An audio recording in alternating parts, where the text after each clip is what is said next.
जून 2025मध्ये सिंह राशीसाठी ग्रहांच्या हालचाली खूप काही सांगून जात आहेत.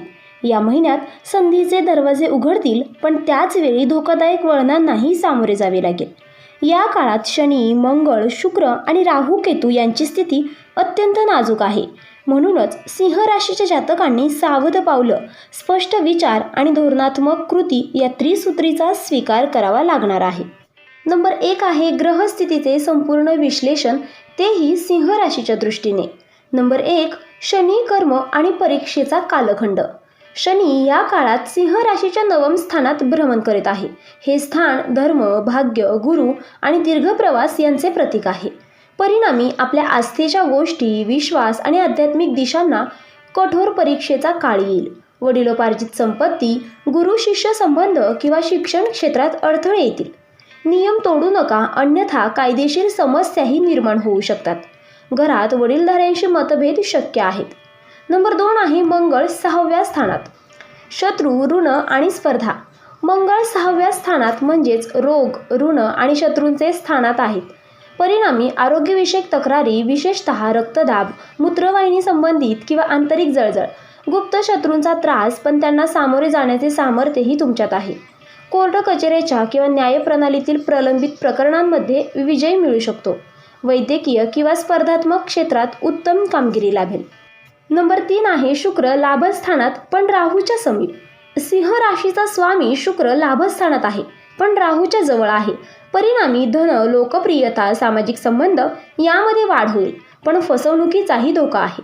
गोंधळलेले निर्णय, आभासी आकर्षण, प्रेम संबंधात भ्रम निर्माण होतील. आर्थिक व्यवहार करताना फसवणुकीपासून बचाव करा. प्रेमात अंधश्रद्धा किंवा कल्पनेच्या दुनियेत हरवू नका. नंबर 4 आहे गुरु अष्टम स्थानात. सिंहच्या अष्टम स्थानात आहे, त्यामुळे हा महिना आंतरिक परिवर्तनाचे संकेत देतो.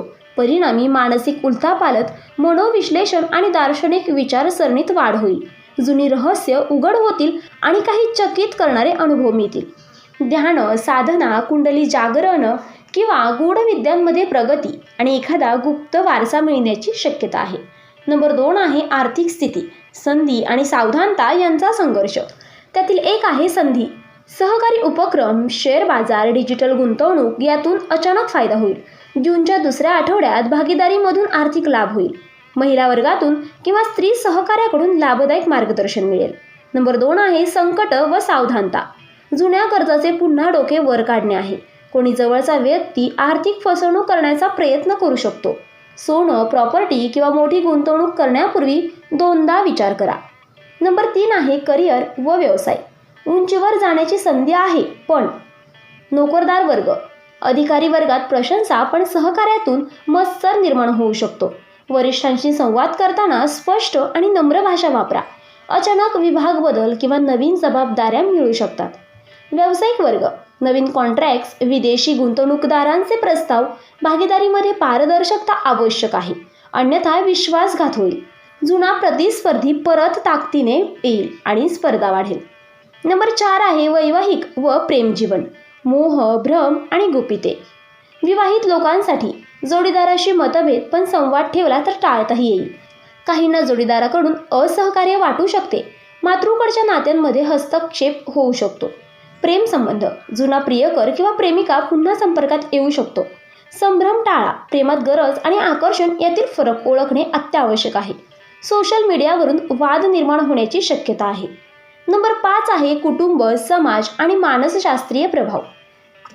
त्यातील कुटुंब.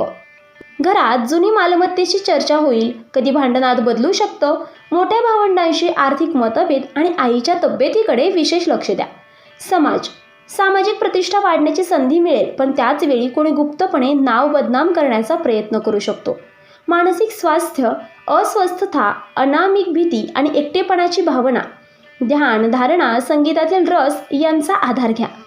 नंबर 6 आहे आरोग्य. बाह्य तेजस्विता, पण आंतरिक थकवा. प्रमुख धोके आहेत ते म्हणजे स्नायूंचा ताण, डोकेदुखी, ॲसिडिटी किंवा लैंगिक कमजोरी. रक्तदाब, मधुमेह असणाऱ्यांनी विशेष काळजी घ्यावी. आता काही उपाय आहेत. सकाळी सूर्यनमस्कार, योगा व जलप्राशन उपयुक्त. रात्री उशिरा झोपणे आणि जंक फूड टाळा. नंबर 7 आहे आध्यात्मिक व तात्विक परिवर्तन. खऱ्या तुमच्याशी भेट. या महिन्यात सिंह व्यक्तींच्या जीवनात गूढतेकडून आत्मप्रकाशाकडे प्रवास सुरू होतो. अष्टमस्थ गुरु, नवमस्थ शनी आणि राहू शुक्राचा संगम तुमच्यासाठी साक्षात्काराचा क्षण घेऊन येऊ शकतो. गुरुमिलन, दत्त उपासना, नवग्रह शांती आणि पितृकार्मक तर्पण आवश्यक ठरतील. स्वप्नांमध्ये आलेली सूचना आणि चिन्हे लक्षात घ्या. नंबर 8 आहे उपाय आणि शांतीसाठी यशस्वी मंत्र साधना. मुख्य उपाय: प्रत्येक शुक्रवारी श्री लक्ष्मी अष्टक पठण करा आणि ओम नमो भगवते वासुदेवाय नमः हा या मंत्राचा 108 वेळा जप करा. मंगळवारी हनुमान चालिसा आणि बजरंगी बाण वाचन करा. गाईला हिरवा चारा, गरीब मुलांना मुलींना सौंदर्य वस्तू दान करा. पितृप्रसन्नतेसाठी काळ्या कुत्र्याला रोटी द्या. नंबर 9 आहे संक्षिप्त भविष्यफळ, तेही तारखेनुसार प्रभाव. 1 ते 5 जून अनपेक्षित खर्च आणि जुनी मालमत्तेची चर्चा होईल. 6 ते 10 जून उत्तम संधी, प्रेमात गोडवा पण भ्रमही होईल. 11 ते 16 जून आरोग्यावर खर्च, कोर्ट कचेरीचा निकाल लागेल. 17 ते 22 जून भाग्यवृद्धी आणि दूरच्या प्रवासाचे योग येतील. 23 ते 28 जून सामाजिक सन्मान, परंतु गोपनीयतेची गरज आहे. 29 ते 30 जून मानसिक उलथापालथ आणि आत्मपरीक्षण आवश्यक आहे. नंबर 10 आहे जून 2025. जीवनाचं पारडं डोलतंय. सिंह राशीच्या जातकांसाठी जून 2025 ही संधी आणि संकट दोघंही हातात हात घालून चालत आहेत असं चित्र आहे. एकीकडे भाग्याचे दरवाजे उघडत आहेत, तर दुसरीकडे स्वभावातील हट, लोभ आणि भ्रमाने चूक होण्याची शक्यता आहे. हा महिना तुमच्याकडून सावधानता, समजूतदारपणा आणि आत्मिक उन्नती याची मागणी करतो. तर मित्रांनो, व्हिडिओ आवडला असेल तर व्हिडिओला लाईक करा, चॅनलला सबस्क्राईब करा आणि आजचा व्हिडिओ शेवटपर्यंत पाहिल्याबद्दल धन्यवाद. श्री स्वामी समर्थ.